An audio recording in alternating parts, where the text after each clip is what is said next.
Fala galera, tudo bem com vocês? Antes de mais nada, queria desejar a vocês uma feliz Páscoa, que Deus abençoe você e a sua família. E antes da gente começar a aula de hoje, eu queria falar rapidamente sobre Páscoa, porque a Páscoa tem bastante a ver com o tema que a gente vai estudar hoje. Hoje a gente vai falar sobre o segundo capítulo da carta de Efésios, tá? E a Páscoa, ela fala justamente sobre uma passagem. No Antigo Testamento, essa passagem foi uma passagem de uma posição de escravidão do povo de Israel para uma libertação. Então, o povo estava escravo há 400 anos e Deus levanta Moisés para liderar esse povo numa libertação. Deus envia 10 pragas ali no Egito e a última praga é o anjo da morte, que ia destruir todo o primogênito da terra do Egito, fosse de pessoas ou fosse de animais. E aí o povo, para poder ter esse escape do anjo da morte, tinha que matar um cordeiro e passar o sangue do cordeiro nos umbrais das portas. Então ali, quando o anjo da morte passasse e visse a marca do sangue nos umbrais da porta, ele não ia entrar nas casas. Acontece essa última praga e aí o faraó libera o povo de Israel para ir embora. E aí eles chegam no Mar Vermelho, todo mundo já conhece a história. Deus abre o Mar Vermelho, o povo passa e aí ocorre a libertação, ocorre a passagem, né? Passagem tanto da terra do Egito para a terra de Israel, que seria a nova pátria deles, né? um novo país deles, quanto a passagem de uma posição de escravos para uma posição de um povo livre, né? E no Novo Testamento, a Páscoa, pra gente, o que a gente celebra hoje é a ressurreição de Jesus Cristo. Então, Cristo é o Cordeiro de Deus que tirou todo o pecado do mundo e quando ele morre naquela cruz, ao terceiro dia ele ressuscita. E aí a gente celebra a nossa Páscoa, que aí é a nossa celebração da nossa remissão de pecados, da nossa libertação de uma situação de escravos pelo pecado para uma vida agora livres na presença de Deus, uma vida agora vivendo debaixo da presença de Deus, sendo templos do Espírito Santo. Então também é uma nova posição. E a aula de hoje a gente vai falar sobre a nova vida com Cristo Jesus.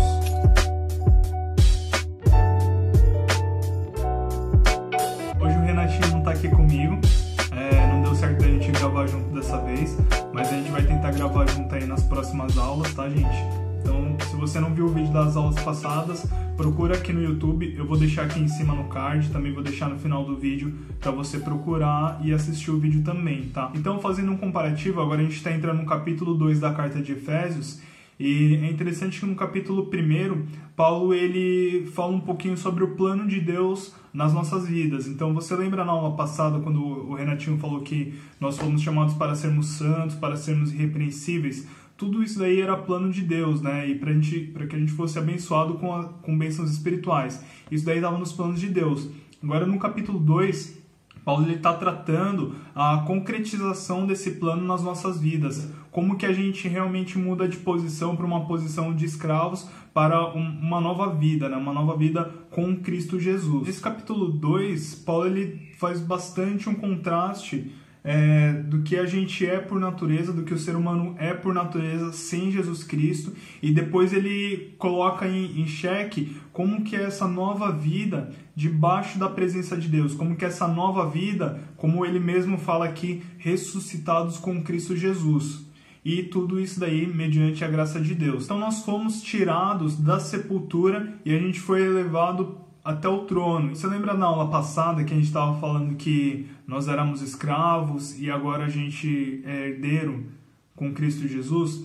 Aqui Paulo ele continua ainda nessa linha. Então ele fala que nós éramos mortos sem Jesus Cristo, a gente estava vivendo uma vida de pecado, de desobediência, e quando nós somos resgatados por Deus, pela graça, daí a gente alcança uma nova posição. A gente passa a ser cordeiros com Cristo, a gente passa a ter acesso às coisas espirituais. Então, tem esse teólogo aqui, que eu não vou saber pronunciar o nome dele, mas eu vou deixar escrito aqui embaixo e está no slide também.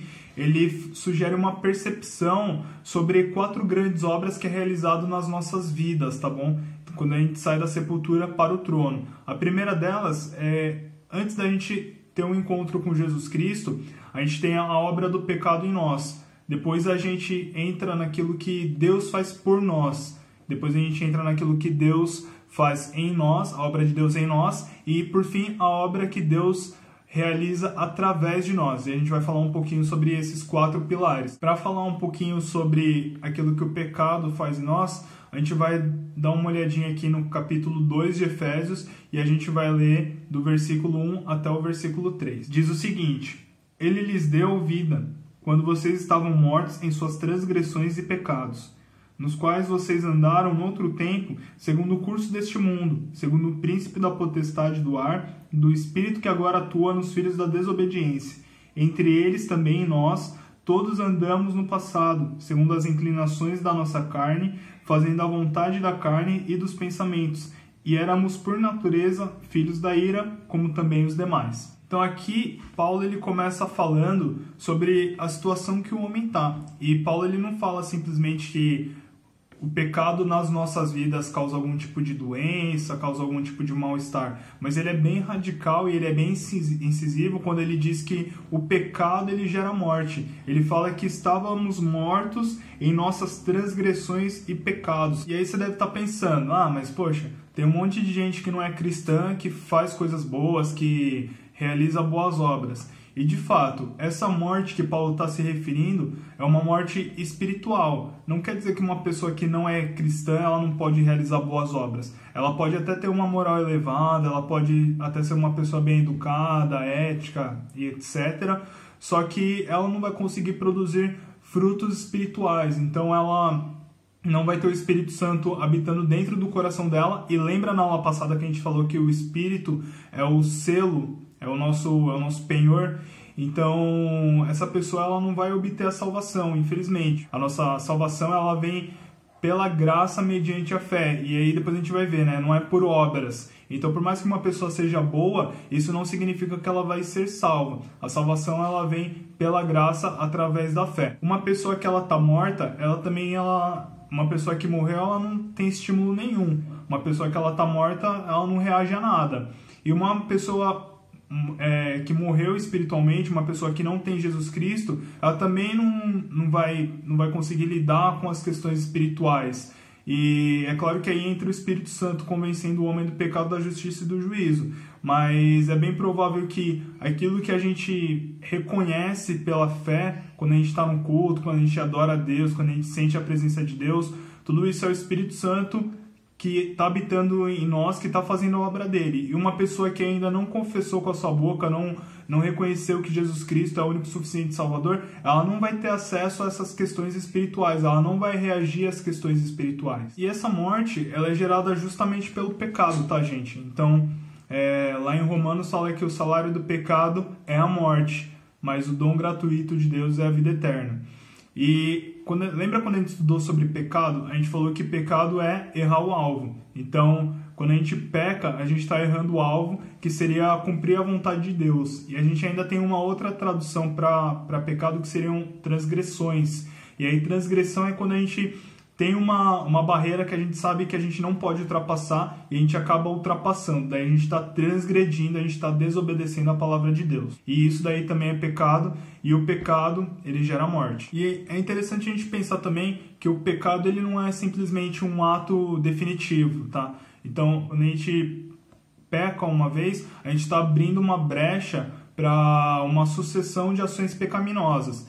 Então, pensa, por exemplo, Davi. Davi, ele olhou Batseba e ele simplesmente desejou na mente dele ter relações com aquela mulher. E só essa pequena brecha, esse pequeno pecado, deu sucessão a uma outra série de pecados. Além dele desejar com os olhos, ele realmente cometeu o adultério com ela e ele ainda acabou matando, sendo um homicida ali, matando o esposo de Batseba. Então, um pecado, um abismo gera um outro abismo, né? Um pecado, ele vai gerar uma série de ações pecaminosas na vida de uma pessoa se ela realmente não se converter, né? Se ela realmente não abandonar. E daí a gente segue aqui para o segundo ponto da obra do pecado em nós, que é o fato do homem ele ser desobediente. Aqui Paulo está falando que antes de Jesus Cristo resgatar a gente estava sujeito ao príncipe deste mundo. E quem que é o príncipe deste mundo? Lá em João fala, 1 João, se eu não me engano, fala que o mundo jaz no maligno. Então,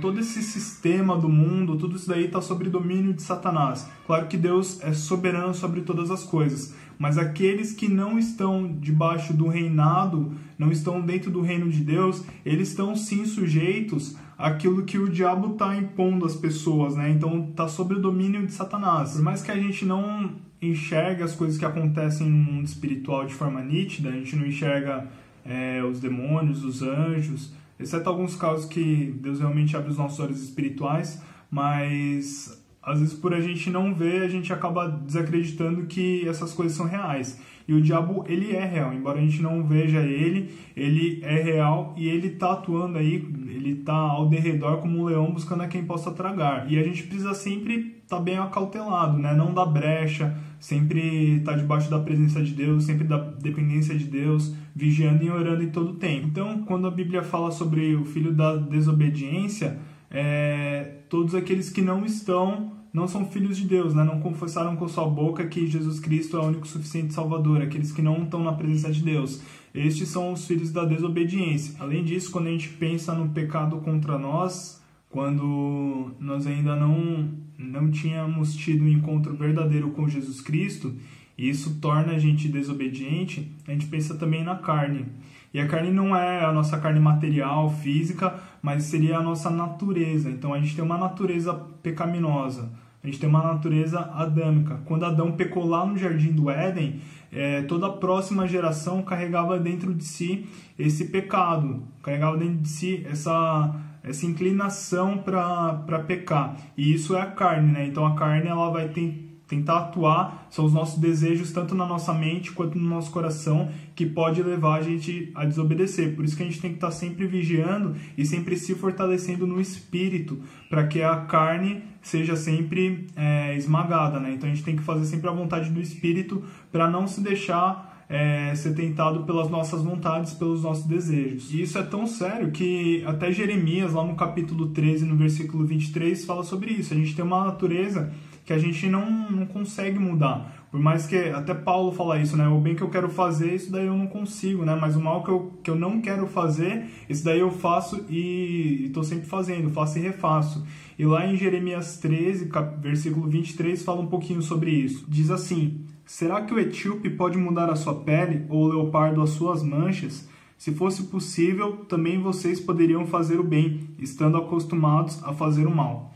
Então Jeremias ele também está falando sobre isso, né? Poxa, pode o etíope mudar a sua cor, pode o leopardo mudar as suas manchas? Não dá, está na natureza. Então a gente tem uma natureza adâmica e por isso que a gente tem que estar sempre debaixo da presença de Deus, sempre clamando para sermos santificados e sempre vigiando e orando e fortalecendo as nossas vidas no Espírito. Mais um ponto é que o homem ele é depravado. Então o homem sem Jesus Cristo, ele infelizmente ele acaba se deixando levar pelas suas vontades. E acho que até a gente não precisa nem falar muito disso, é só a gente ligar o jornal e ver o tanto de atrocidade que acontece, o tanto de violência, o tanto de destruição, e isso é por conta do pecado. Então as pessoas que não têm Jesus Cristo, elas estão sujeitas a serem realmente esses filhos da desobediência, a dar vazão para sua carne e ser o mais depravado possível. John Stott ele até fala que antes da gente ser liberto, a gente está suscetível a dois tipos de opressão, uma interna e uma externa. A interna vão ser realmente a nossa natureza caída, a vontade da carne, e a externa tem toda uma cultura no mundo, um sistema maligno que tenta derrubar a gente também. E aí é só pela graça, é só por Jesus Cristo que a gente consegue virar as costas para essas coisas e fazer a vontade de Deus. E daí, por fim, o quarto ponto da obra do pecado em nós é o fato da condenação. Antes da gente ser liberto por Jesus Cristo, a gente estava sujeito à ira de Deus, a gente estava sujeito a ser condenado. E aqui Paulo está falando justamente sobre isso, né? E éramos, por natureza, filhos da ira, como também os demais. Então a gente estava sujeito à ira de Deus. E a ira de Deus, ela é uma reação frente a qualquer pecado e qualquer rebelião contra ele. Sua ira é também para a era vindoura. Então a gente vai ver lá em Apocalipse que a ira de Deus vai ser derramada, tá? E aí lá em João 3,18 também fala sobre isso. Diz o seguinte: quem nele crê não é condenado, mas o que não crê já está condenado porque não crê no nome do unigênito Filho de Deus. Então aqui João ele é bem claro, ele está dizendo que quem crê será salvo e quem não crê, infelizmente, será condenado. Então aqui a gente segue no segundo ponto. Então primeiro a gente falou da obra do pecado em nós, agora a gente vai entender o que foi que Jesus Cristo, o que foi que Deus fez por nós. E aqui a gente tem uma comparação bem clara antes de Jesus Cristo e depois de Jesus Cristo. Uma vida sem Cristo, a gente era objeto da ira de Deus, enquanto com Cristo nós nos beneficiamos de sua misericórdia. Sem Cristo, estávamos presos pelas garras da morte espiritual, e com Cristo nós ressuscitamos para uma nova vida. Sem Cristo, éramos escravos do pecado, mas com Cristo somos salvos pela graça de Deus. Sem Cristo, caminhávamos pela estrada dos desobedientes, e com Cristo nós usufruímos da companhia de Deus. E isso aqui está lá no versículo 4 até o versículo 7. Mas Deus, sendo rico em misericórdia, por causa do grande amor com quem nos amou, estando nós mortos em nossas transgressões, nos deu vida juntamente com Cristo. Pela graça vocês são salvos, e juntamente com Ele nos ressuscitou e com Ele nos fez assentar nas regiões celestiais em Cristo Jesus.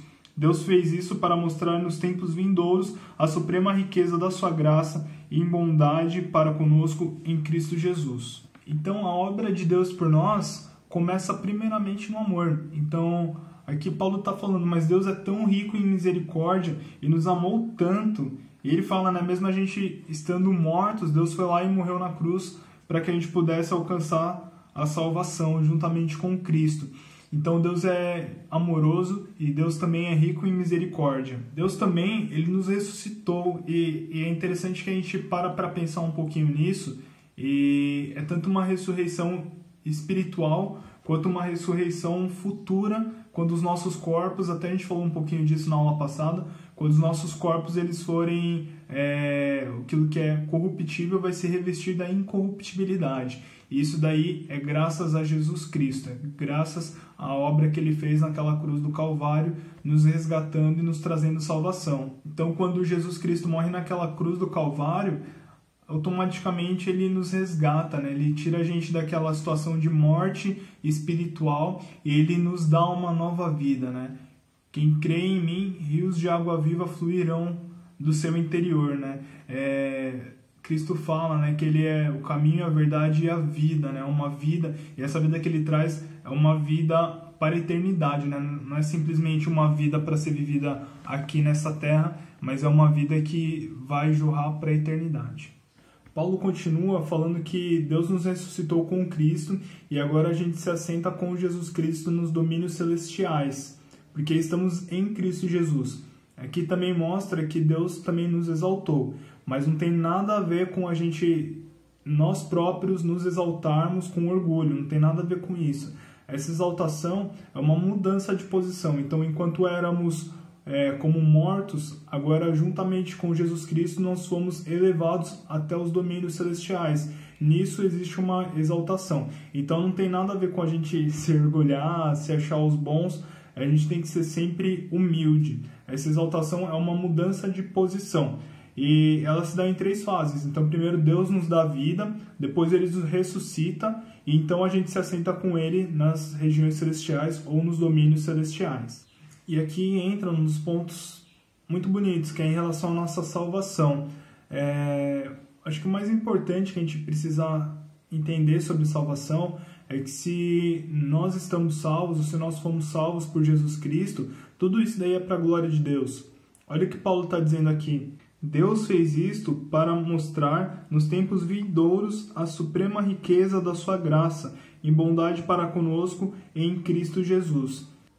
Então, a meta principal da nossa salvação é para glorificar a Deus. E a gente também precisa entender que essa salvação que a gente recebe de Deus não é uma recompensa. Não é porque, mas eu estou me esforçando tanto, eu oro 12 horas por dia, ou eu dou muito dízimo. Não tem nada a ver com isso. Não tem a ver com obras, né? A salvação é pela graça, foi um presente que Deus deu pra gente. Não é uma recompensa por aquilo que a gente fez ou aquilo que a gente deixou de fazer. Até porque todos nós estávamos como mortos. Paulo já começa esse capítulo dizendo isso. Então não existe recompensa pra gente na salvação. A salvação ela é um presente que a gente recebe de Deus, é graça, né? É um favor imerecido. E Paulo ele ainda fala pra gente, né? Essa salvação que vocês recebem de Deus não é por obras, não é por aquilo que você faz, ou não é por aquilo que você deixa de fazer, porque senão isso daí seria motivo de orgulho. Então, não é porque você é certinho, que você leu a Bíblia 50 vezes, não é porque você ora demais, não é porque você trabalha direitinho e você é honesto, não é porque você tem uma moral elevada, não é por nenhuma dessas obras suas, porque isso daí poderia gerar orgulho no seu coração, né? Então, a salvação não é por obras. E aí que tá, as obras elas têm que ser um fruto daquilo que a salvação de Deus em nós está produzindo. Então, por nós sermos salvos, é que a gente vai andar uma vida na presença de Deus. É por nós sermos salvos que a gente vai querer aprender na palavra de Deus quem é Deus. É por nós sermos salvos que a gente vai orar mais. É por nós sermos salvos que a gente vai ajudar o nosso próximo. Então, tudo isso aí são frutos da salvação em nós. E também Paulo está falando que essa salvação ela é mediante a fé. Então, se pela graça a gente alcança a salvação, é preciso fé. Então é como se fé fosse um transporte e que a graça estivesse no porta-malas desse transporte, desse carro, desse veículo, e a gente alcançasse a nossa salvação. A gente carrega a graça e essa graça é carregada pela fé. A gente precisa crer em Jesus Cristo e nisso a gente alcança a graça e a gente alcança a salvação. A gente falou sobre a obra do pecado em nós, a obra de Deus por nós, e aí a gente entra num novo processo, que é aquilo que Deus faz em nós. Paulo está falando que somos feituras de Deus, né? Pois somos feituras dele, criados em Jesus Cristo para boas obras, as quais Deus de antemão preparou para que andássemos nela. A palavra feitura, se a gente olhar no original, e tem até algumas bíblias que traduzem assim, é como se fosse obras-primas. Então somos obras-primas nas mãos do Criador. Somos feituras deles, criados em Jesus Cristo. Então é em Jesus Cristo que nós somos moldados, tá? Isso é muito bonito, porque fala que Deus, claro, aquilo que Deus fez por nós, mas ainda somos trabalhados por Jesus Cristo, ainda somos trabalhados por Deus. Deus, em todo momento da nossa caminhada nessa terra, nós somos moldados por Deus em diversos aspectos. E essa transformação, ela é justamente para que a gente seja remoldado à imagem da criação. Então, quando Deus criou Adão, ele criou um homem perfeito. E agora, por conta do pecado, tudo isso daí foi mudado. Mas em Jesus Cristo, todas essas coisas são restauradas. Então, o plano de Deus é que nós sejamos restaurados também para voltar à imagem que Deus tinha criado no princípio, que nós fôssemos moldados para nos assemelharmos novamente ao nosso Criador. Então, aquilo que Deus começou na nossa conversão, ele continua na nossa santificação, que é diária. Até a gente falou isso na aula passada. E, por fim, isso daí vai ser consumado na nossa glorificação. E agora, por fim, o último ponto aqui é que fomos criados em Jesus Cristo a fim de realizar as boas obras que ele de antemão planejou para nós. Então, é Deus por nosso intermédio. A gente não era nada, a gente estava morto. Deus fez algo por nós. Deus está trabalhando em nós. E aí existe alguma coisa que a gente deve fazer e Deus vai fazer pelo nosso intermédio. Então, como a gente já até viu, a gente não é salvo pelas obras, mas todo aquele que é salvo, ele deve produzir boas obras. A salvação não é por obras, é pela graça mediante a fé. Mas quando somos salvos, a gente produz frutos, e esses frutos eles devem ser bons. Aqui Paulo está falando: pois somos feituras dele, criados em Jesus Cristo para boas obras, as quais Deus de antemão preparou para que andássemos nelas. Então a gente tem 2 pontos aqui. Primeiro ponto é boas obras. Então essas boas obras elas vão fazer contraposição com as obras da carne, vão fazer contraposição contra as obras do diabo. Quando Jesus Cristo está operando nos nossos corações, se a gente mentia, agora a gente não mente mais. Se a gente roubava, a gente não rouba mais. A gente tem que andar na presença de Deus. E esse é um trabalho diário em que a gente vai sendo aperfeiçoado e a gente vai ser santificado. Mas os nossos frutos, os nossos bons frutos, nossas boas obras, eles têm que ser agradáveis diante de Deus. E é Deus quem vai fazendo isso pelo nosso intermédio. E tem também as obras que Deus previamente planejou para mim e para você. Eu creio que Deus tem um propósito para mim e para sua vida, embora seja meio clichê, mas eu creio que Deus tem um propósito específico para cada um de nós. Eu não sei qual que é, mas se a gente vê uma conduta de uma pessoa verdadeiramente cristã, a gente vai vendo cada coisa que Deus vai fazendo por intermédio daquela pessoa, e tudo isso é para a glória de Deus. E Deus quer que a gente seja obediente a Ele, para Ele também poder fazer as obras que Ele quer fazer através da minha e da sua vida. Pessoal, essa daí foi a nossa aula de hoje falando sobre nova vida em Jesus Cristo, né? Você vê como que é maravilhoso, como Jesus ele resgata a gente estava morto, Ele traz para uma nova posição, Ele nos dá vida, nos dá uma vida eterna. Ele opera por nós, em nós e através de nós. Isso daí é algo muito lindo. Se você aceitou o desafio da aula passada, você deve ter percebido que eu pulei uma parte aqui de Efésios 2. Isso daí foi proposital. Esses versículos que eu pulei tem a ver com o tema do capítulo 4. Então eu vou juntar tudo isso daí numa aula só, para a gente poder estudar tudo junto. Mas o desafio continua. Então, para essa próxima semana, que você possa meditar junto com a gente no capítulo 3 de Efésios. E eu queria propor mais um desafio, gente. Hoje a gente estudou sobre o que o pecado faz em nós, o que Deus faz por nós, o que Deus faz em nós e o que Deus pode fazer através de nós. E eu queria que nessa semana você pudesse compartilhar uma palavra, um versículo, passar uma música cristocêntrica para alguma pessoa, de preferência que ela não seja cristã, que ela ainda não tenha aceitado Jesus Cristo. E eu tenho certeza que o Espírito Santo vai falar ao seu coração aí quem que é essa pessoa, e que você possa passar essa mensagem para alguém, que você possa ser canal de bênção e deixar Deus agir através de você, né? Pelo seu intermédio, que nem a gente estudou hoje. Eu tenho certeza, se você fizer isso, a palavra de Deus não volta vazia, e eu quero ouvir o seu testemunho aí na próxima semana. Beleza, gente? Que Deus continue abençoando a sua vida. Fique com Deus, que Deus abençoe vocês. Tchau, tchau.